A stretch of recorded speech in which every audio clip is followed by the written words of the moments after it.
hoje estamos aqui para mostrar mais um vídeo para vocês. Eu vou ensinar vocês como dar o flip. O flip é uma manobra básica para mim, mas difícil para muitas outras pessoas que não acertam. Para você mandar o flip, as posições do seu pé tem que estar assim e outra aqui. Tem gente que coloca mais na frente, outros atrás. Eu coloco aqui na frente, fica melhor para mim chutar. E como você vai raspar o pé? Quando você bater, você não vai poder raspar o pé reto, senão quando você bater e raspar, vai sair um óleo.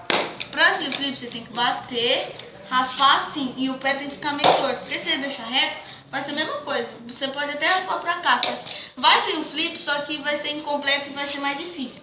Para ser um flip normal, deixa o pé meio torto, o pé que eu te falei cheio aqui ou meio para fora, um pouquinho, bate e raspa assim, torto. Daí você vai bater, vai raspar, ele vai girar e vai sair um flip. É isso, e agora eu vou mostrar para vocês andando.